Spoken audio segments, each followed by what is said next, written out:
السلام علیکم دوستو، کچھ دنوں سے آپ نے خبروں میں آذربائیجان اور ارمینیا کے درمیان جنگ کے بارے میں بہت سنا ہوگا۔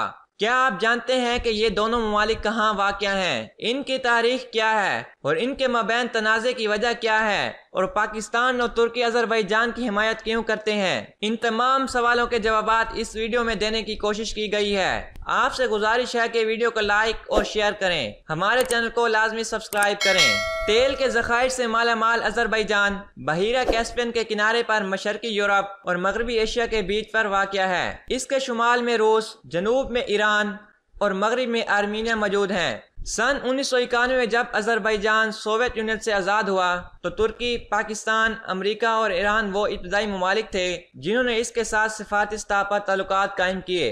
آذربائیجان کو تسلیم کرنے والا پہلا ملک ترکی جبکہ دوسرا پاکستان تھا۔ یہاں قریب 1 کروڑ آبادی میں اکثریت مسلمانوں کی ہے، لیکن ریاست کا مذہب اسلام نہیں ہے اور آئین آذربائیجان کے مطابق یہ ایک سیکولر ملک ہے۔ توانائی کے شعبے کے اعتبار سے آذربائیجان ایک اہم ملک کی حیثیت رکھتا ہے۔ یہاں آذری اور روسی زبانیں بولی جاتی ہیں اور مرکزی برآمدات میں تیل کی مصنوعات شامل ہیں۔ اگر آذربائیجان کی تاریخ پر نظر دوڑائی جائے تو 19ویں صدی میں آج کے دور کا آذربائیجان فارس اور روسی سلطنت میں بٹا ہوا تھا۔ اسی صدی کے وسط میں یہاں دنیا کا پہلا تیل کا ذخیرہ دریافت ہوا تھا۔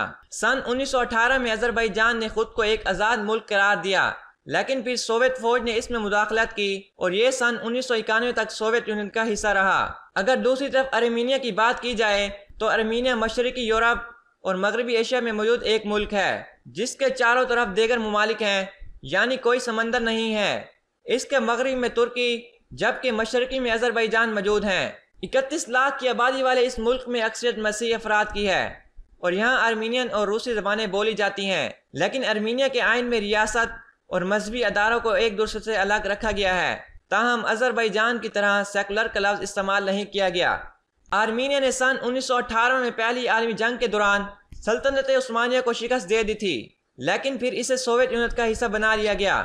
سن 1991 میں یہ سوویت یونین ٹوٹنے کے دوران آزاد ملک کے طور پر ابھرا۔ ارمینیا اور آذربائیجان کے درمیان تنازع کی اصل وجہ ہے کیا؟ ناظرین، ارمینیا اور آذربائیجان کے درمیان تنازع کا محور ناگورنو قراباق نامی علاقہ ہے۔ اس علاقے کو آذربائیجان کا حصہ تسلیم کیا جاتا ہے، لیکن اس کا انتظام آرمینیائی نسل کے لوگوں کے پاس ہے۔ دونوں ممالک کے درمیان اس علاقے کو حاصل کرنے کے لیے 80 اور 90 کی دہائی میں خون ریزیں جنگ ہوئی۔ دونوں ممالک جنگ بندی پر تو اتفاق کر چکے ہیں، لیکن کسی امن معاہدے تک نہیں پہنچ سکے ہیں۔ سوویت یونین کے زمانے میں ناگورنو قراباق ایک ایسا خطہ تھا جہاں آرمینیائی نسل کے باشندوں کی اکثریت تھی، لیکن وہ آذربائیجان کے حکام کے زیر انتظام تھا۔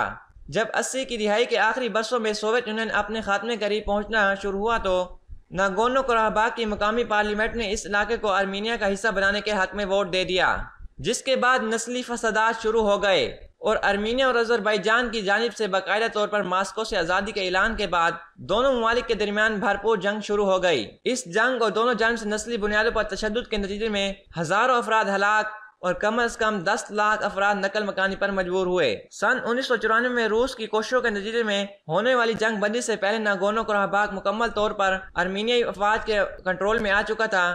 اس معاہدے کے نتیجے میں یہ طے ہوا کہ ناگورنو قراباق آذربائیجان کا ہی حصہ رہے گا، لیکن اس کا حکومتی انتظام آرمینیائی نسل کے لوگوں کے پاس ہوگا جنہیں آرمینیا کی حکومت کا تعاون حاصل ہے۔ اس کے بعد سے کئی مرتبہ امن مذاکرات ہو چکے ہیں۔ سن 1992 میں بنایا گیا ایک بین الاقوامی گروپ ثالث کا کردار ادا کرتا رہا ہے، جس میں فرانس، روس اور امریکہ کا مرکزی کردار ہے، تاہم ابھی تک یہ ممالک کسی امن معاہدے تک پہنچنے میں ناکام رہے ہیں۔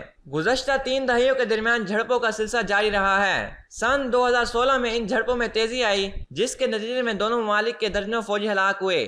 حالیہ کچھ دنوں سے جاری جھڑپوں میں 100 سے زائد افراد ہلاک ہو چکے ہیں اور متعدد افراد نقل مکانی کر چکے ہیں۔ آذربائیجان اور ارمینیا کے درمیان ناگورنو قراباق کے تنازع پر ہونے والی حالیہ خونریز جھڑپوں میں ترکی نے آذربائیجان کے لیے اپنی مکمل حمایت کا اعلان کیا ہے۔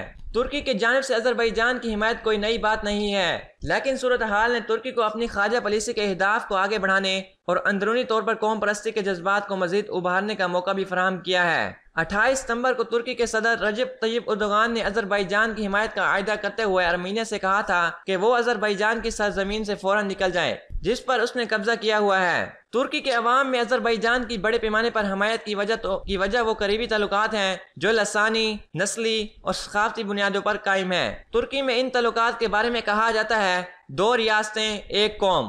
پاکستان کی بات کی جائے تو پاکستان کے دفتر خارجہ سے لے کر سوشل میڈیا تک بظاہر ہر کوئی ارمینیا کے مقابلے میں آذربائیجان کی حمایت کرتا نظر آتا ہے۔ پاکستان کے دفتر خارجہ نے بھی ناگورنو قراباق میں سلامتی کی بگڑتی صورتحال پر گہری تشویش کا اظہار کرتے ہوئے ارمینیا سے فوجی کارروائی بند کرنے کا مطالبہ کیا ہے۔